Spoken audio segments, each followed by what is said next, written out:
Subject, as you know, the liberating power of mind. Mind power is something to be desired, but only if it can liberate us from attachment to this worldly consciousness and this worldly existence. This material universe, this great creation, is none other than from God's consciousness and His power, or we might say from the mind of God, this cosmic dream. But this great illusion is simply a product of God's consciousness, cosmic consciousness, plus His cosmic energy, or the manifestation of divine mind, if you would call it that. Divine consciousness is better, but most people understand it as divine mind. So if God has created this great universe from His mind, and we are made in His image, we too have tremendous power of mind if we can but utilize it and use it especially to liberate us from this bondage. Thought is a tangible force.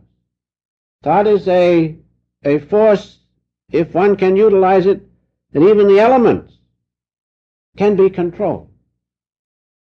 Just remember how God has made all things, universe upon universe, by His own power of mind. So can we, because we are made in His image. You remember, I know many of you do, how Professor James created blisters by the power of mind. And so all things, or many things, are possible by utilizing the liberating power of mind. Especially I like to use the word liberating because that's what we are trying to be rid of, attachment to this worldly consciousness which keeps us limited, so that we can attain our true freedom, which is oneness with God. And so realize that as God has created all things from His one great source of power, His mind, so can we. So can we do likewise, because we are made in His image. In the autobiography we read these words: all scriptures proclaim that the Lord created man in His omnipotent image. We're made in the image of God. Therefore we have this power that God has, especially if we utilize His great source of energy. If we unite our limited mind with His great cosmic mind, then there's no limit, so to speak, of the application of the power of mind toward liberation. And he goes on, control over the universe appears to be supernatural, but in truth such power is inherent and natural in every being who attains right remembrance of his divine origin. There's the key. People try to do things by the power of mind instead of realizing that one point, the right remembrance of his or her divine origin. Then you can do something about it. Let us realize these words of wisdom. And so, if we are to utilize the liberating power of mind, we must remember this law of mind and never forget it. It is what we are today is the product of what we thought in the past.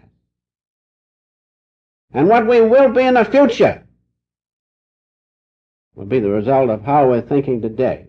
When I say thinking, I mean thinking and acting, especially if we are more and more realizing our oneness with God. Then in the future we're going to amount to something. But if we keep on carrying on our work and daily living, being attached to matter, we're going to be just that in the future, are we not?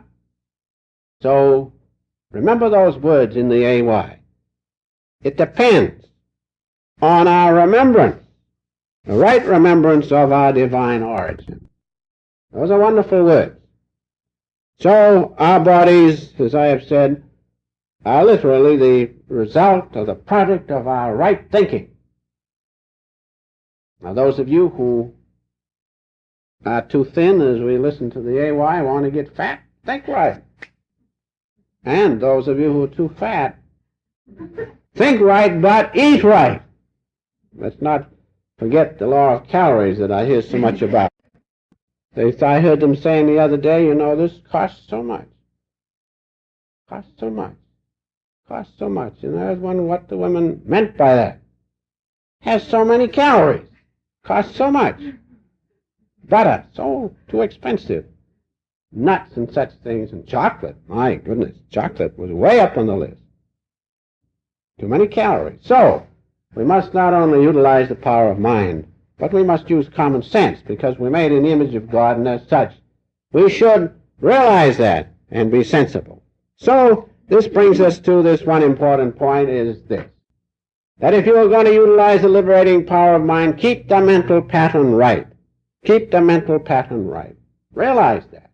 Whatever pattern you keep in your mind, whether it applies to your body or your mind or your soul, is going to bear fruit. So you can see it's very important to keep the pattern right. Even if you want to be thin, keep the pattern right. Keep that in your mind, it will work. Especially if you utilize God's power with it, which I'll come to in a minute. And so, if you believe that you are going to retain your youth and vigor and keep the mental pattern right and everlastingly keep at it, it will be so. Because your powerful mind has an effect on the cells of your body. And the nervous system is made up of cells, do not forget that.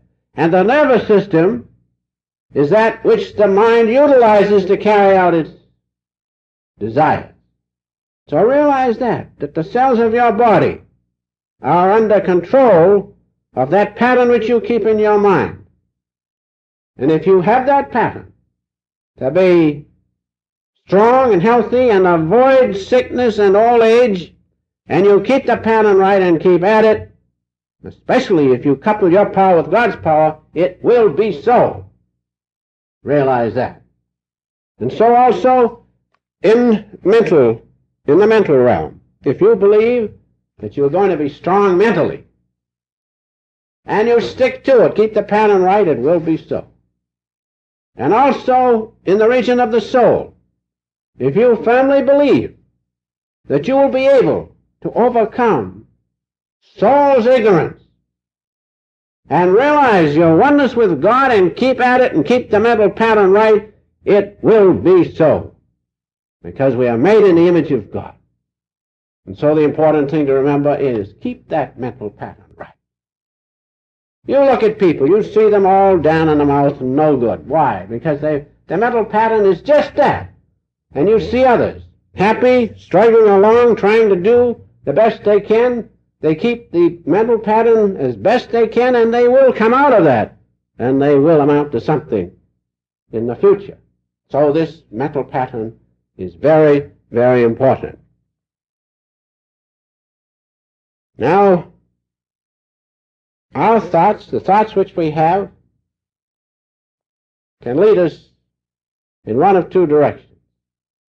They can lead us toward outward consciousness with its limitations, or they can lead us toward God, wherein there are no limitations except His will. And so, if we keep our thoughts in outward consciousness, attached to outward consciousness, the end product will be delusion, because the truth is not in outward consciousness. But if we keep our thoughts toward God, the result will be what? Liberation. Liberation from attachment to this world existence. Freedom.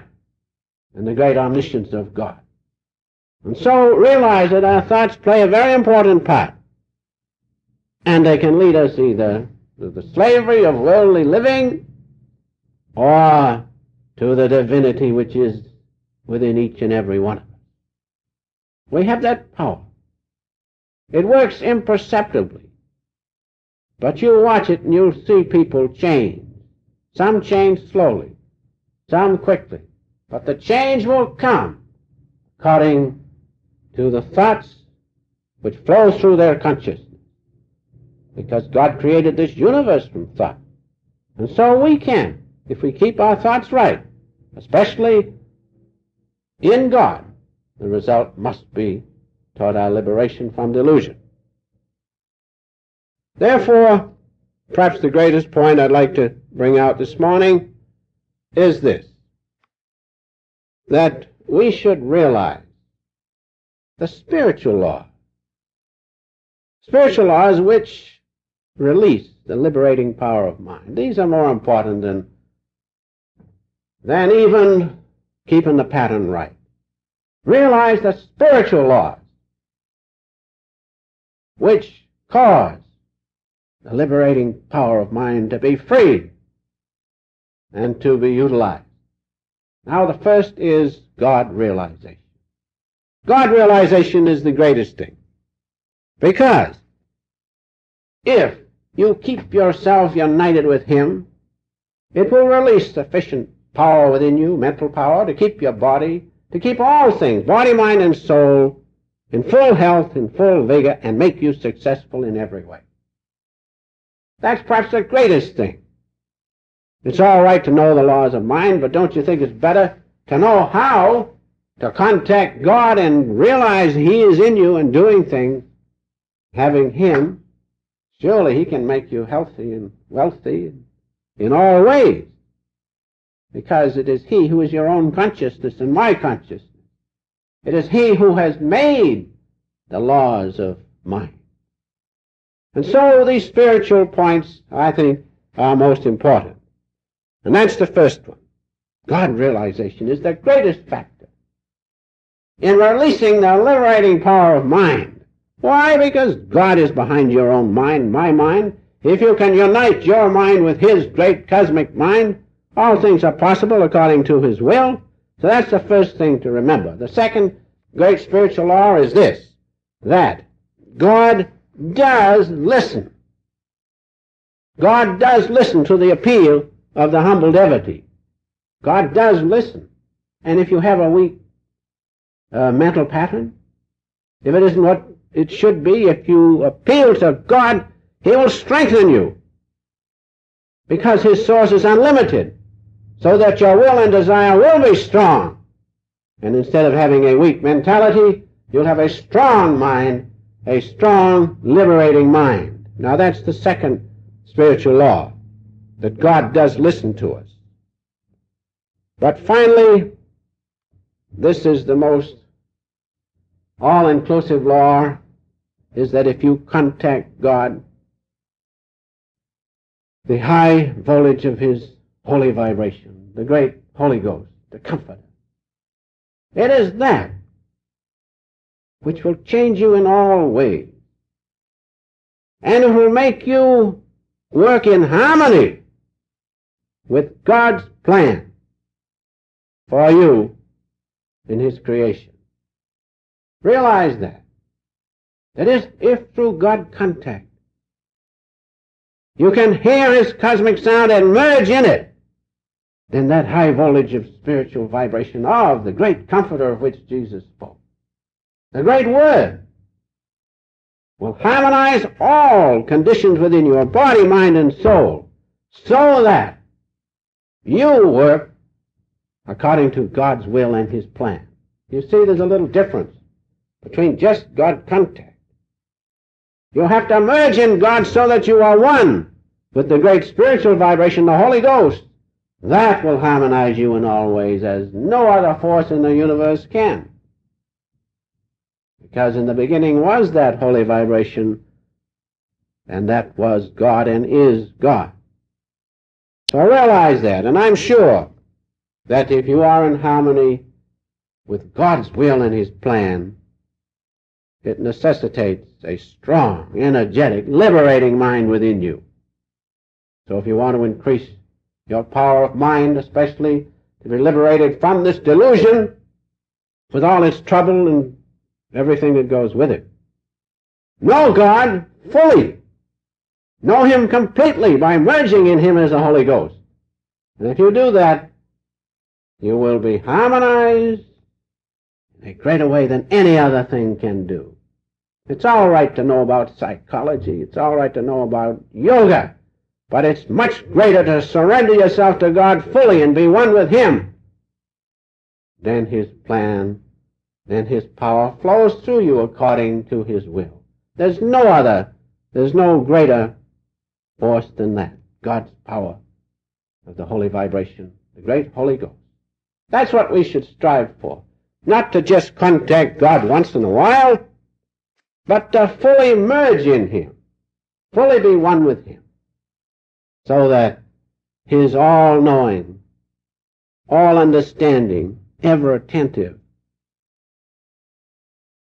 omniscient presence can be with us every second of our existence. That's the greatest spiritual law. Not producing a liberating mind, the liberating power of mind, is to be one with God. And so finally, we always come to the question, how? How to do that? Well, that's why self-realization came. Self-realization came to show you, show me, to show all willing devotees how to unite their mind with the infinite mind of God. And if you follow the different techniques of self-realization, you'll find that you are gradually uniting your mind with that one mind of God. The technique of concentration, of self-realization, the highest technique of concentration, known as the Hong Saw technique of concentration, will help you to concentrate, and you cannot release the powers of your mind unless you have concentration. There are many techniques of concentration, but that technique of self-realization will, in a simple way, help you to so concentrate that you have control of the presence of God within you as mind. The power is there, the power is in each and every one of us, but we do not utilize it due to lack of concentration. Concentration is a great force. People are always talking about getting this technique or getting that technique, and I say to them, do you do your highest technique of concentration, the Hong Saw technique? Well, some. And I look at them, and their concentration is way over all around no place. Concentration is what we need to be able to apply our concentration on the presence of God within. So that's the main thing, is to learn that technique, that first technique, the highest technique of concentration. If you can do that, then you can utilize the divinity within you as the power of mind, the liberating power of mind. And finally, through the practice of self-realization techniques, especially through Kriya Yoga, because that's the highest scientific technique, but you cannot do Kriya Yoga until you learn concentration. Don't think I'm getting away now from that concentration. That's the important thing.